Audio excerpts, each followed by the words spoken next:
Hello my friends, let's talk Final Fantasy XV.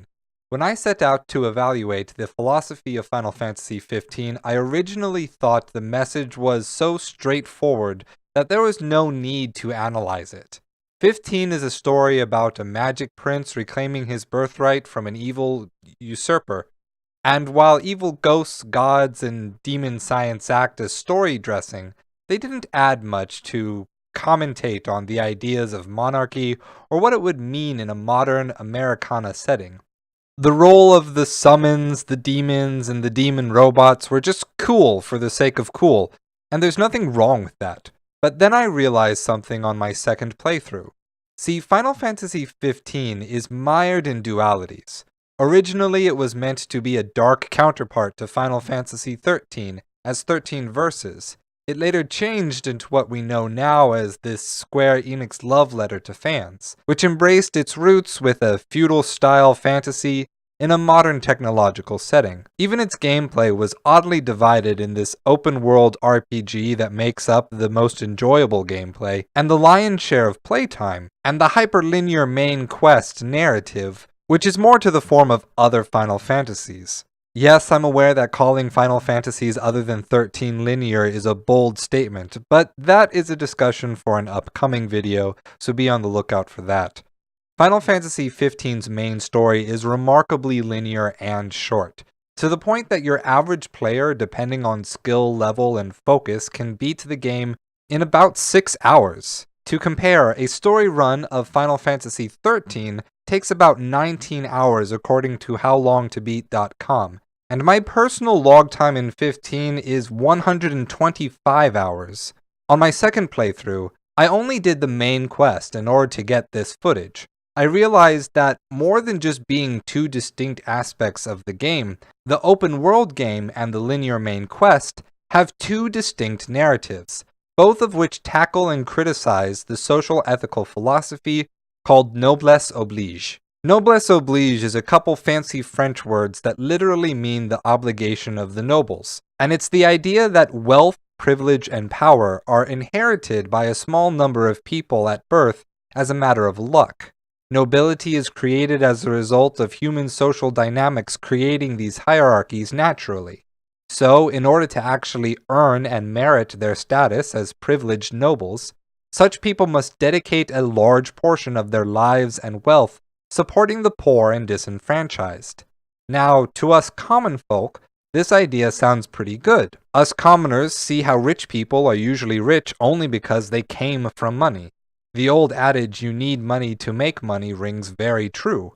Thus, we expect those people to realize their basic equality with the rest of humanity, and contribute to the rest of humanity as an obligation the way most of us must in order to survive. The problem with this philosophy is what it becomes when nobility actually put it into practice. When put into practice, the philosophy ends up putting the cart before the horse. Rather than fulfilling the moral obligations freely, they only meet their moral ethical burdens if they are guaranteed their wealth and power and privilege. This frequently results in suppressing common people as soon as their improved quality of life begins to threaten the noble's own particular dominance. In Final Fantasy XV, the open-world road trip is Noblesse Oblige from the common perspective, and the main story is Noblesse Oblige from the noble's perspective. While our boy band car bros are exploring the world looking for the various royal arms to help Noctis reclaim the throne, they also earn money as monster hunters and complete little tasks for a bunch of people. Each of these highlights the struggles of common people outside the capital city of Insomnia. The destruction of this city represents Noctis's fall from the throne, and thus his inability to see from the perspective of nobility, despite inheriting the powers of the ruling family. The first side quest with Dave Aubreyne recurs through different regions, leading to various hunter missions and collecting dog tags of fallen hunters. These hunts symbolize Noctis using his nobility to provide for people in a way that they can't easily provide for themselves. As you go through Cindy's side quest for finding regalia parts, you eventually find powerful headlights that allow you to travel at night while keeping the demons at bay. Cindy talks about how despite the safety these lights could bring to the countryside, the capital never made them widely available, and thus the people must still cower at night.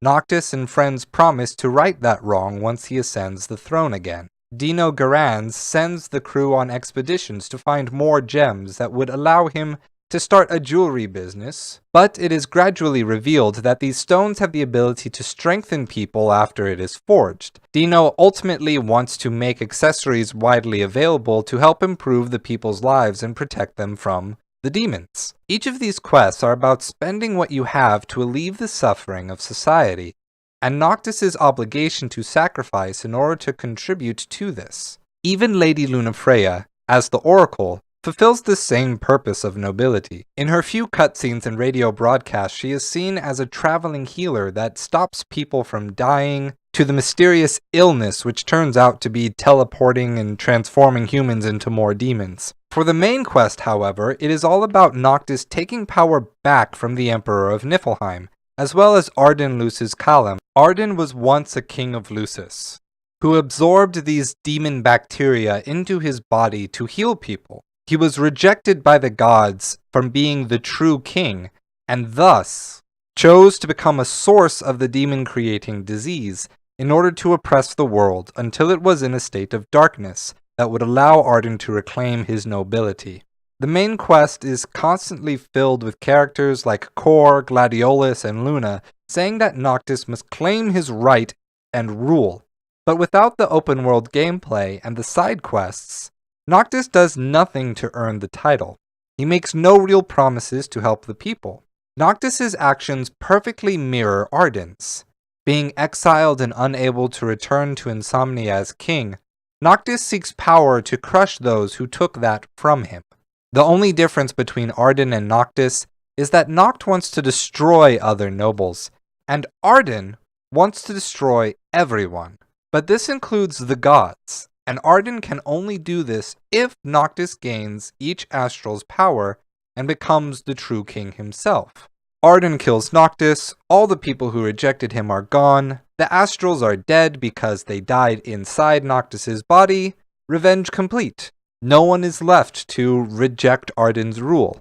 Now, it is one interpretation of the story that exposure to the demons is why the astrals rejected Ardyn, but I don't think this is the case.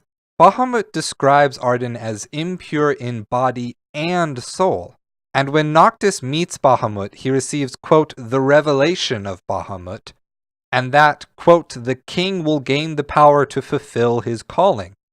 And at the end of the fight with Ardyn, that calling is to be sacrificing his soul and the souls of his ancestors to destroy Ardyn's soul in the afterlife. This ends the line of Lucis and ends any presence of nobility in this world. From this, I conclude that Ardyn must have been rejected by Bahamut because he saw Noblesse Oblige as a tool to guarantee his own rule, and thus couldn't fulfill the true purpose of Noblesse Oblige, to sacrifice that nobility for the benefit of others. Quote, many sacrificed all for the king, so must the king sacrifice himself for all. End quote. Thank you for watching, everyone. I was initially underwhelmed by the story of Final Fantasy XV. It really suffered from rushed pacing and disjointed multimedia storytelling, so I'm glad that it still came out with a poetic and philosophically intriguing narrative in the end.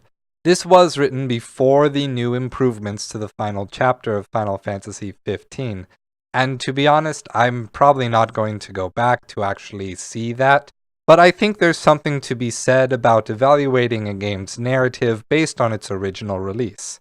I hope you enjoyed this video as much as I enjoyed making it.